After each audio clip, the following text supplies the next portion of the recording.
Sargon's just done a fucking terrible video about the British election.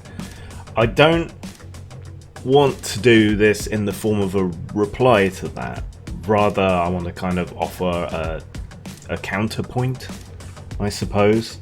I have some of the same concerns. I have a lot of things that I don't agree with him on. And I would end up lukewarmly advocating for Labour in much the same way as he lukewarmly advocates for the Conservative Party. But I think the Conservative Party is the absolute worst option this election. Consider that in the UK we have essentially been under Conservative rule of a harder or softer variety since Thatcher, 1979. The Labour Party that came in 97 was a breath of fresh air, did some things differently, pumped some more money into services and so on. But they were essentially conservatism light. The Labour Party then was probably at roughly the position that Cameron's Conservative Party was at, compassionate conservatism. Yeah, and they failed to live up to their promise. I mean, they did a lot of good stuff, but a lot of bad stuff too. I don't think I need to go into detail. I think you all know what I'm talking about. But the point is, we have now essentially been under Conservative rule, societally speaking, for a very long time. Two generations. It's time for a change. And we have that choice starkly presented in front of us this election. The Brexit issue is huge. Brexit is stupid, meaningless, massively expensive, a huge own goal, and appeals to the worst instincts of people in this country. It is absolutely insane and stupid, but we seem to be stuck with it because there is no way that the Liberal Democrats are going to get into power of any sort. Maybe as part of a coalition. Everyone's saying, we won't do a coalition, but push comes to shove, they might. And despite Labour's massive gains in the polls and so on, they're still unlikely to form the next government. But we may end up with a weakened Conservative Party. We shall see. But let's put that aside for the moment. Well, let's mostly put that aside. We're looking at the worst possible Brexit under the Conservative Party. We're looking at perhaps a slightly better deal under Labour with a retention of rights and so on, remaining membership of the single market, perhaps, things like that. It's going to be less destructive, but it's still going to be destructive. But look at what we're being offered. The Tories are offering us more austerity, more cuts. Further, they are now threatening human rights, legal rights. They're threatening the existence of a free internet. All of this. It's just relentlessly negative and bad for the future. Labour are at least offering a positive vision, and that is something to be embraced and grasped hold of, I think. It's being presented as if what they're offering is some kind of radical communist agenda or something, and it's not. These things are all things that other European countries and Scandinavian countries do. It's just a matter of a different emphasis within your country. It is not going to make us uncompetitive. It shouldn't lead to a wealth flight because the tax rates that he's suggesting and so on are no worse than other European countries. Plus, most of that money is effectively being ploughed back into the infrastructure and society in which we all live. We all stand to gain from that, and we all stand to gain from it at a much better cost-benefit level than if we were paying for it privately. That is the advantage of organising things on that level. I might be an anarchist, but I'm a pragmatist. If there's a good deal being offered, it makes sense to take it. And, I don't believe we have the infrastructure, the technology to really go anarchistic yet. So this is the next best option. If he wants to invest in education and so on, great, good, that's fantastic. If we want to actually make these companies pay their taxes, great, good, fantastic. I mean, Google pays essentially nothing. Does that sound right to you? Vodafone owed $5 billion or whatever it was, and still haven't paid it. I think they paid a few million perhaps to shut people up. That seems to be about it. Does that sound right or fair to you that these companies and these rich individuals are not paying their way?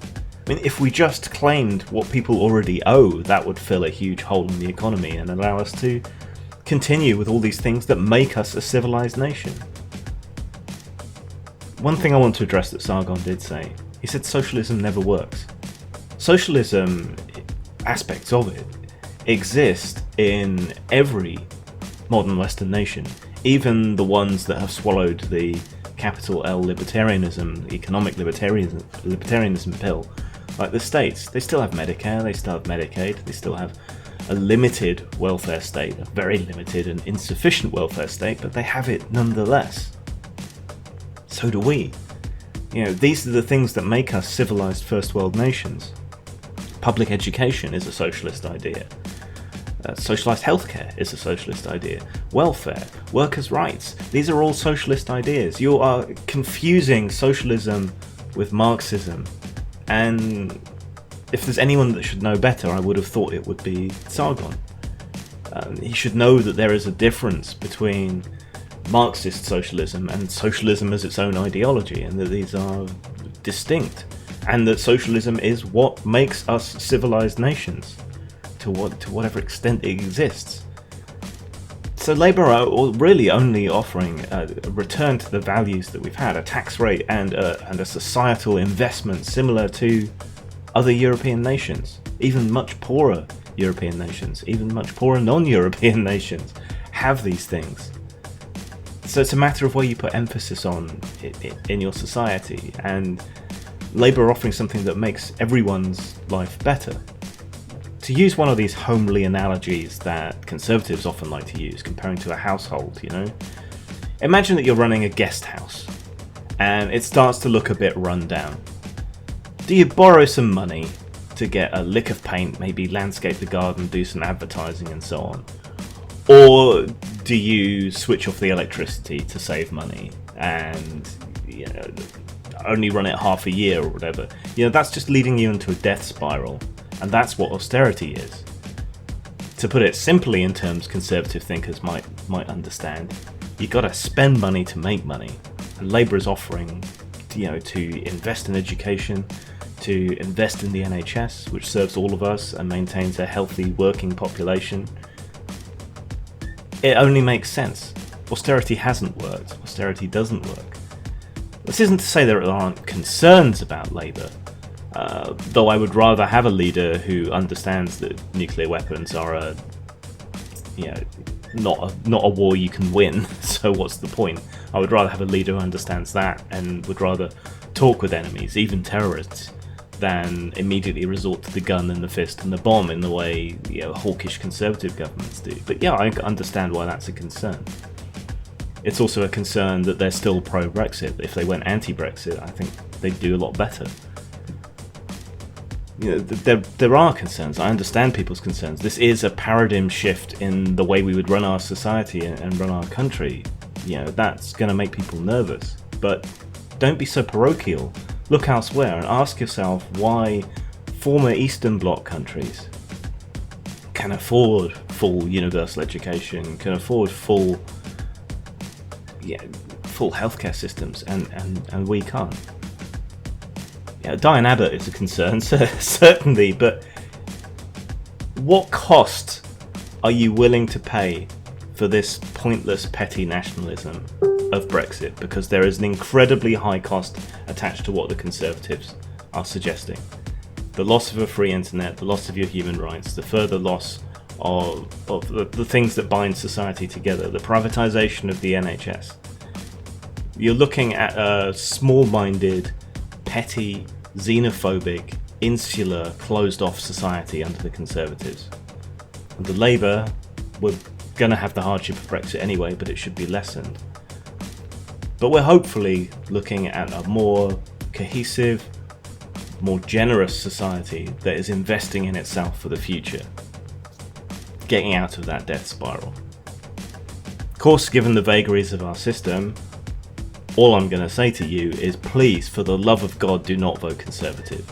If you value freedom, if you value the internet, if you value your freedom of expression, if you value your privacy, if you want our country to survive in any kind of civilized cooperative state, do not vote Conservative.